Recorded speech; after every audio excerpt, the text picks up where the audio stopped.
ನಮಸ್ಕಾರ ಸ್ನೇಹಿತರೆ, ನಮ್ಮ ನಂಬಿಕೆಗೆ ಸ್ವಾಗತ ಸುಸ್ವಾಗತ. ಸ್ನೇಹಿತರೆ, ಕೂಡ್ಲಿ ಅಂದಾಕ್ಷಣ ನೆನಪಾಗೋದು ಅದು ಪರಮ ಪವಿತ್ರವಾದ ಪುಣ್ಯಕ್ಷೇತ್ರ ಎಂದು. ಶಿವಮೊಗ್ಗ ಜಿಲ್ಲೆಯ ಒಂದು ಪುಟ್ಟ ಊರು. ತುಂಗ ಮತ್ತು ಭದ್ರಾ ನದಿಗಳು ಬೇರೆ ಬೇರೆಯಾಗಿ ಉಗಮಿಸಿ ಕೂಡ್ಲಿ ಅಥವಾ ಕೂಡಲಿ ಎಂಬಲ್ಲಿ ಈ ಜೀವ ನದಿಗಳ ಸಂಗಮವಾಗತ್ತೆ. ಈ ಊರು ತುಂಗಭದ್ರಾ ನದಿಗೆ ಜನ್ಮ ನೀಡುವ ಸ್ಥಳ. ಆದಿಕಾಲದ ಸಂಗಮೇಶ್ವರ ದೇವಾಲಯ ಹಾಗೂ ಸಂಗಮ ಮತ್ತು ಪರಿಸರದ ವಿಹಂಗಮ ನೋಟ ಈ ಪ್ರದೇಶವನ್ನ ಮತ್ತಷ್ಟು ಸುಂದರಗೊಳಿಸಿದೆ. ಇದು ಪ್ರವಾಸಿ ತಾಣವೆಂದರೂ ತಪ್ಪಾಗಲಾರದು. ಇಲ್ಲಿಯ ರಂಗನಾಥ ಸ್ವಾಮಿ ದೇವಾಲಯವು ಜನಪ್ರಿಯವಾಗಿರುವಂಥದ್ದು. ಸಂಗಮ ಸ್ಥಳದಲ್ಲಿ ಸಂಗಮೇಶ್ವರನ ಗುಡಿ ಇದೆ.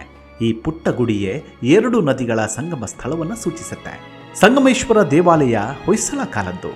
ಪ್ರಾಚೀನ ಶಿಲ್ಪಕಲೆಗಳಿಂದ ರಾರಾಜಿಸುವ ಈ ದೇವಾಲಯ ಕೂಡ್ಲಿಯ ಪ್ರಮುಖ ಆಕರ್ಷಣೆಗಳಲ್ಲೊಂದು. ಹಾಗೆ ಕೂಡ್ಲಿಯಲ್ಲಿ ಶಾರದಾ ಪೀಠವಾದ ಕೂಡಲಿ ಶೃಂಗೇರಿ ಮಠ ಕೂಡ ಇದೆ. ಇದುವೇ ಇವತ್ತಿನ ಸಂಚಿಕೆಯ ಮುಖ್ಯ ವಿಚಾರ. ಬನ್ನಿ ಹಾಗಿದ್ರೆ ಇವತ್ತಿನ ಸಂಚಿಕೆಯಲ್ಲಿ ಶ್ರೀ ಕ್ಷೇತ್ರ ಕೂಡಲಿಯ ಕುರಿತಾದ ಕೆಲವೊಂದಷ್ಟು ಮಾಹಿತಿಯನ್ನ ತಿಳಿಯೋಣ. ಹಾಗೆ ಈ ಕ್ಷೇತ್ರದ ಕುರಿತಾದ ಪುರಾಣ ಕತೆ, ಸ್ಥಳ ಪುರಾಣ ಹಾಗೂ ಈ ಪೀಠದ ಮಹಿಮೆ ಎಂಥದ್ದು ಅನ್ನೋದನ್ನ ತಿಳಿತಾ ಹೋಗೋಣ. ಅದಕ್ಕೂ ಮುನ್ನ ನಮ್ಮ ನಂಬಿಕೆಗೆ ನಿಮ್ಮ ಬೆಂಬಲವಿರಲಿ. ಸ್ನೇಹಿತರೆ, ಶಿವಮೊಗ್ಗ ತಾಲೂಕು ಕೂಡಲಿ ಕ್ಷೇತ್ರ ಐತಿಹಾಸಿಕ ಹಾಗೂ ಪೌರಾಣಿಕ ಕ್ಷೇತ್ರ. ಪುರಾಣಗಳಲ್ಲಿ ಈ ಕ್ಷೇತ್ರವನ್ನ ಯಮಳಪುರಿ ಎಂದು ಕರೆಯಲಾಗ್ತಿತ್ತು. ಯಮಳ ಎಂದರೆ 2 ನದಿಗಳ ಸಂಗಮ, ಹೀಗಾಗಿ ಅದು ಕೂಡಲಿ ಎಂದಾಯಿತು. ತುಂಗಾ ಮತ್ತು ಭದ್ರಾ ನದಿಯ ಸಂಗಮವಾಗಿರೋದ್ರಿಂದ ಕೂಡಲಿ ಕ್ಷೇತ್ರ ವಿಶೇಷ ಮಹತ್ವವನ್ನು ಪಡೆಯುತ್ತೆ. ಆದ್ದರಿಂದಲೇ ಕೂಡಲಿ ಕ್ಷೇತ್ರ ಎಂಬ ಪ್ರಸಿದ್ಧಿಯನ್ನು ಪಡೆದಿದೆ. ಕೂಡಲಿ ಕ್ಷೇತ್ರವು ದಕ್ಷಿಣದ ವಾರಣಾಸಿ ಎಂದೇ ಪ್ರಸಿದ್ಧವಾಗಿದೆ.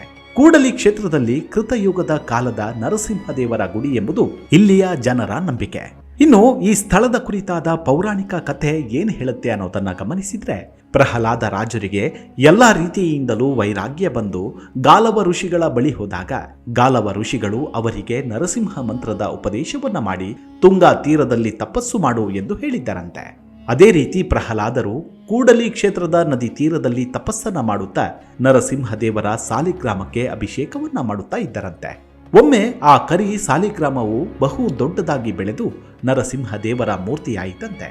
ಆಗ ಪ್ರಹ್ಲಾದರ ಪ್ರಾರ್ಥನೆಗೆ ಒಲಿದು ಪೂಜೆಗೊಳ್ಳುವಷ್ಟು ಆಕಾರದಲ್ಲಿ ಬೆಳೆದು ನಿಂತಿದೆ ಎಂದು ಪುರಾಣ ಕತೆ ಹಾಗೂ ಸ್ಥಳ ಪುರಾಣ ಹೇಳುತ್ತೆ.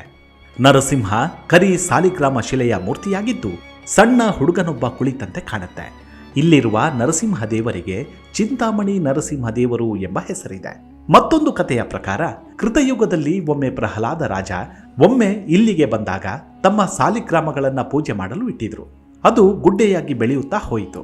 ಅದು ನರಸಿಂಹದೇವರ ರೂಪದಲ್ಲಿದ್ದು ಪೂಜೆಗೊಳ್ತಿದೆ. ಪ್ರಹ್ಲಾದ ರಾಜರು ಮೂರ್ತಿಯನ್ನ ಒತ್ತಿದ್ದಕ್ಕಾಗಿ ಅವರ ಬೆರಳುಗಳ ಗುರುತು ಮೂರ್ತಿಯಲ್ಲಿ ಕಾಣುತ್ತೆ ಎಂಬುದು ಇಲ್ಲಿನ ಜನರ ನಂಬಿಕೆ. ಸಕಲರ ಚಿಂತೆಗಳನ್ನು ಪರಿಹಾರ ಮಾಡಿ ಸಮಸ್ಯೆಗಳನ್ನು ಪರಿಹರಿಸುವ ದೇವನಾದ್ದರಿಂದ ನರಸಿಂಹನಿಗೆ ಚಿಂತಾಮಣಿ ನರಸಿಂಹ ಎಂದು ಕರೆಯಲಾಗುತ್ತೆ.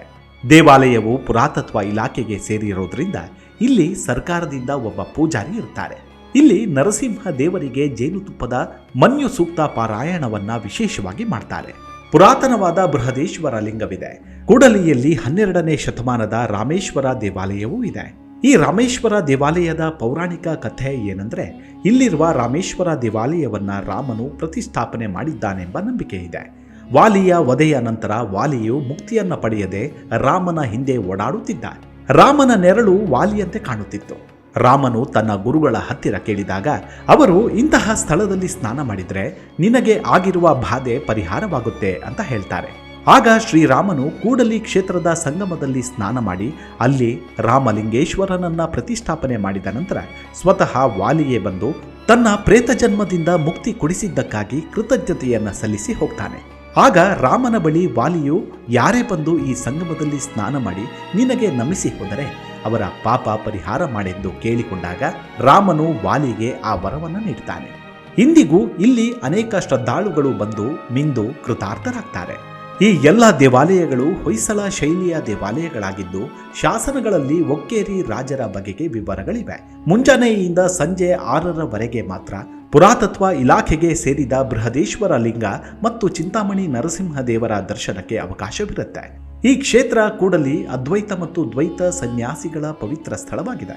ಹಿಂದೆ ಆರ್ಯ ಅಕ್ಷೋಭ್ಯ ತೀರ್ಥರು ಇಲ್ಲಿ ರಾಜನ ಕಷ್ಟವನ್ನ ಪರಿಹಾರ ಮಾಡಿದ್ದಕ್ಕಾಗಿ ಅಕ್ಷೋಭ್ಯ ತೀರ್ಥರಿಗೆ ಸ್ಥಳವನ್ನ ಮತ್ತು ಜಹಗೀರನ್ನ ಕೊಟ್ಟಿರುವ ಪ್ರತೀಕ ಇಲ್ಲಿ ಕೂಡಲಿ ಆರ್ಯ ಅಕ್ಷೋಭ್ಯ ಮಠದ 15-16 ವೃಂದಾವನಗಳಿವೆ. ಕೂಡಲಿ ಆರ್ಯ ಅಕ್ಷೋಭ್ಯ ತೀರ್ಥ ಮಠದಲ್ಲಿ ಇದುವರೆಗೂ ಅಕ್ಷೋಭ್ಯ ತೀರ್ಥರ ನಂತರದಲ್ಲಿ 31 ಜನ ಸನ್ಯಾಸಿಗಳು ಆಗಿ ಹೋಗಿದ್ದು 32ನೇಯವರು ಶ್ರೀ ರಘುವಿಜಯ ತೀರ್ಥರು. ಚಿಂತಾಮಣಿ ದೇವರ ವಿಗ್ರಹವು ಪುರಾತತ್ವ ಇಲಾಖೆಗೆ ಸಂಬಂಧಿಸಿದ್ದು ಅಲ್ಲಿ ಪ್ರತ್ಯೇಕ ಅರ್ಚಕರು ಇದ್ದರೂ ಕೂಡ ನರಸಿಂಹ ದೇವರ ಪೂಜೆ ಮತ್ತು ಅರ್ಚನೆ ಆರ್ಯ ಅಕ್ಷೋಭ್ಯ ಮಠದವರೇ ಮಾಡ್ತಾರೆ. ಹಾಗೂ ಅಕ್ಷೋಭ್ಯ ತೀರ್ಥ ಮಠದ ಸನ್ಯಾಸಿಗಳ ವೃಂದಾವನವು ನರಸಿಂಹನ ದೇವಾಲಯದ ಹಿಂಭಾಗದಲ್ಲಿಯೇ ಇರುವುದು ಸಾಕ್ಷಿಯಾಗಿದೆ. ಕೂಡಲಿ ಶೃಂಗೇರಿ ಶಾರದಾ ಪೀಠವು ಕೂಡ ಇಲ್ಲಿದೆ. ಕೂಡಲಿ ಕ್ಷೇತ್ರಕ್ಕೆ ಹರಿಹರಾದಿ ದೇವತೆಗಳು ಬಂದು ಹೋಗುತ್ತಿದ್ದರು ಎಂದು ಪುರಾಣಗಳಲ್ಲಿ ಉಲ್ಲೇಖವಿದೆ. ತಮಗೆ ಸಾಕ್ಷಾತ್ಕಾರಳಾದ ಶಾರದಾ ದೇವಿಯನ್ನ ಶೃಂಗೇರಿಗೆ ಆದಿ ಶಂಕರರು ಕರೆತರುತ್ತಿರುವಾಗ ಮೊಟ್ಟ ಮೊದಲಿಗೆ ನೆಲೆಸಿದ್ದೇ ಕೂಡಲಿಯಲ್ಲಿ ಅಂತ ಹೇಳ್ತಾರೆ. ಶಾರದಾ ದೇವಿ ಆದಿ ಶಂಕರರೊಡನೆ ಬರುವಾಗ ತಾನು ತೇಜಸ್ಸಿನ ರೂಪದಲ್ಲಿ ಹಿಂಬಾಲಿಸುತ್ತಾ ಬರುತ್ತೇನೆ, ಆಗ ಯಾವುದೇ ಕಾರಣಕ್ಕೂ ನೀನು ಹಿಂತಿರುಗಿ ನೋಡಬಾರದು ಅಂತ ಹೇಳ್ತಾಳೆ. ಹಾಗೇನಾದರೂ ಹಿಂತಿರುಗಿ ನೋಡಿದ್ದಲ್ಲಿ ಯಾವ ಸ್ಥಳದಲ್ಲಿ ಇರುತ್ತೇನೆಯೋ ಅಲ್ಲಿಯೇ ನೆಲೆಸುತ್ತೇನೆ ಎಂದು ಕೂಡ ಹೇಳ್ತಾಳೆ.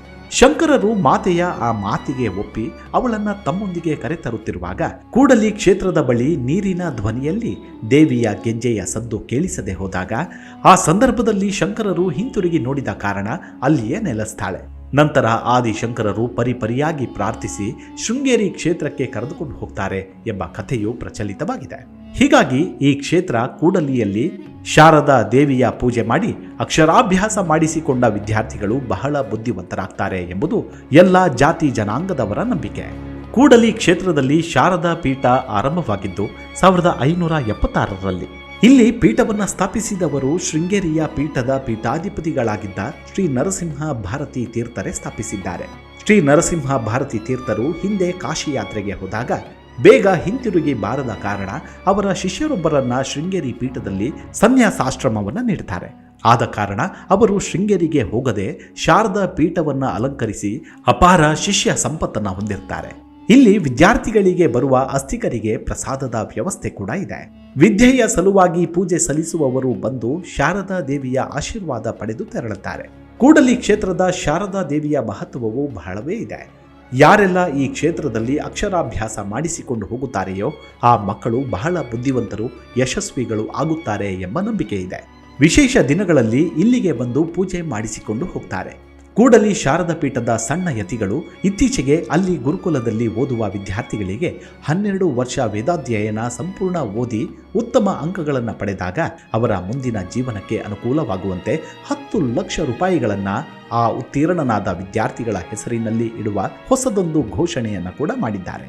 ಕೂಡಲಿ ಕ್ಷೇತ್ರದಲ್ಲಿ ಶಾಸ್ತ್ರ ಮತ್ತು ಲೌಕಿಕ 2 ವಿದ್ಯೆಗಳಿಗೆ ಪ್ರೋತ್ಸಾಹ ಮತ್ತು ಅನುಕೂಲವಾಗುವ ವ್ಯವಸ್ಥೆ ಶೃಂಗೇರಿ ಮಠದಲ್ಲಿದೆ. ಶ್ರೀ ಕ್ಷೇತ್ರ ಕೂಡಲಿ ತಲುಪಲು ಬೆಂಗಳೂರು ಹುಬ್ಬಳ್ಳಿಯಿಂದ ರೈಲಿನಲ್ಲಿ, ಬಸ್ನಲ್ಲಿ ಶಿವಮೊಗ್ಗಗೆ ಬಂದು ಅಲ್ಲಿ ಬಸ್ ನಿಲ್ದಾಣ ಅಥವಾ ರೈಲ್ವೆ ಸ್ಟೇಷನ್ ಬಳಿ ಕೂಡಲಿಗೆ ಹೋಗುವ ಬಸ್ಗೆ ಹೋಗಬಹುದು. ಕೂಡಲಿ ಊರಿನ ಹೆಬ್ಬಾಗಿಲಿನಿಂದ ಒಳಗೆ 2 ಕಿಲೋಮೀಟರ್ನಷ್ಟು ನಡೆದುಕೊಂಡು ಇಲ್ಲವೇ ಅಲ್ಲಿಗೆ ಬರುವ ಆಟೋದ ಮೂಲಕ ಹೋಗಬಹುದು. ಶಿವಮೊಗ್ಗದಿಂದಲೇ ಆಟೋ, ಲಗೇಜ್ ಆಟೋಗಳು 500ರಿಂದ 600 ರೂಪಾಯಿಯಲ್ಲಿ ಕೂಡಲಿ ಊರಿನೊಳಗೆ ಕೂಡ ಹೋಗ್ತವೆ. ಉಳಿಯಲು ಶಂಕರ ಮಠ ಹಾಗೂ ಆರ್ಯ ಅಕ್ಷೋಭ್ಯ ಮಠದಲ್ಲಿ ಲಗೇಜನ್ನ ಇಟ್ಟು ಸ್ನಾನ ದರ್ಶನಾದಿಗಳನ್ನು ಮಾಡಬಹುದು. ನೀವು ಕೂಡ ಕುಟುಂಬ ಸಮೇತರಾಗಿ ಭೇಟಿ ನೀಡಿ ಕೃತಾರ್ಥರಾಗಿ. ಮುಂದಿನ ಸಂಚಿಕೆಯಲ್ಲಿ ನೋಡೋಣ. ಅಲ್ಲಿವರೆಗೂ ನಿಮ್ಮ ಆರೋಗ್ಯದ ಕಡೆ ಗಮನವಿರಲಿ. Take care. ನಮಸ್ಕಾರ.